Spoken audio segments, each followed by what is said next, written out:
Hey guys, JJ back here. This time to give you a pick for the Seattle Mariners versus the Houston Astros. Seeing the line at Mariners plus 130, a total of 9.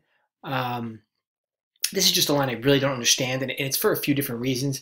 Real quick, you might be noticing a box in the video. It's by no means meant to be a prop. The missus went to Home Depot or Walmart or wherever the fuck she went and picked up a dining room set. So guess who gets to play Bob the Builder tomorrow? Yeah, yours truly. So that'll be a good time. I'll be really jumping up and down while I'm putting that dumbass shit together. Okay, so you may be thinking, wow, Seattle's been playing really well, but they face a lefty here, so and they are a lefty-heavy lineup, so they're probably going to struggle. They're facing a lefty in Wade Miley. And actually, they're rolling out a lefty themselves, too. But you might be thinking, okay, well, Seattle's been great, yeah, but they got big lefties, so I can see how they've had success early on, but now they face a lefty, they're probably going to stumble. I'll tell you, number 2 in the league in OPS to start this year versus left-handed pitching would be the Seattle Mariners. They are swinging as a team in OPS of 1.043. Now, Houston is number 4 in OPS versus left-handed pitching, but we will not be laying the juice with Houston in this spot. There are 2 teams with double-digit wins as of this recording, Tampa Bay, where I gave you a pick in one of the other videos today, and Seattle. Seattle has the most wins in baseball. Two teams that most people believe would be complete shit this year, yet here we are. Now, I know it's earlier in the year, and I wouldn't sell either of these 2 teams to my mother, but for right now, there is value in the marketplace with both of them, as I've mentioned. Now, Seattle has 13 wins to start and leads MLB in run differential. They go up against Wade Miley, as I mentioned, who had a good year last year, but I haven't forgotten who he was. I hope you didn't either. A guy who over the last 3 seasons has let righties absolutely rip the sewing off the ball at an OPS of 820. Now, these Seattle righties also have strong numbers against him if you are one of those BVP truthers. Edwin Encarnacion, Tim Beckham, Domingo Santana, Mitch Haniger, Ryan Healy all have experience against him, all with relatively good numbers.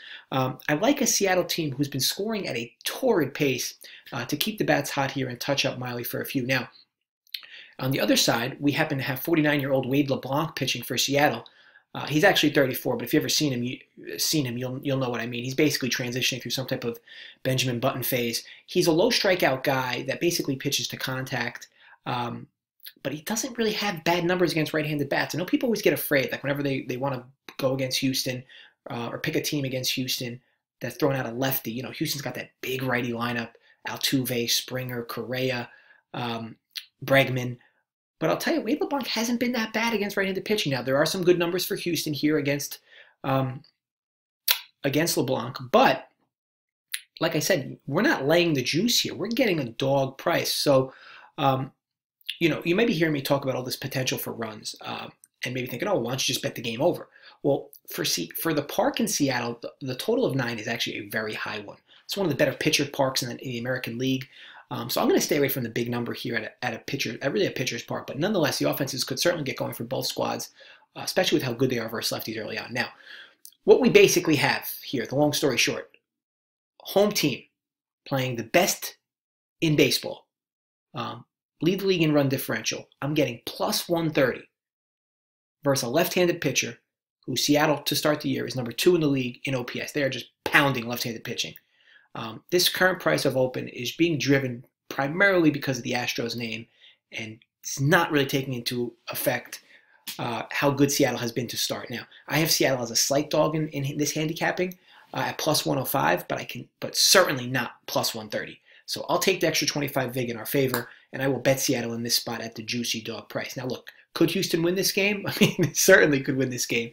That's why they're favored. You know, Houston this could be one of those Houston wins where they win by 10 or 12 runs. You know, because of you know, if Wade LeBlanc gets old on us out there, it's going to be a rough go for him. But again, we're looking for value in small sample sizes long term, and there's a lot of value here to be had with this home dog playing well. So I'll happily take the extra vig in our favor with the dog. I want to thank you guys for watching. Please subscribe if you are not already. As always, if you enjoyed the video, give it a thumbs up and drop some comments below on what you think about the games for tomorrow. Really always interested in what you have to say. And again, I will have one more video for you tomorrow. This will be a 3-pick night for me. I have three games in total that I find favorable. If you didn't watch the other 2 videos, definitely check those out as well. So again, you guys will see me soon.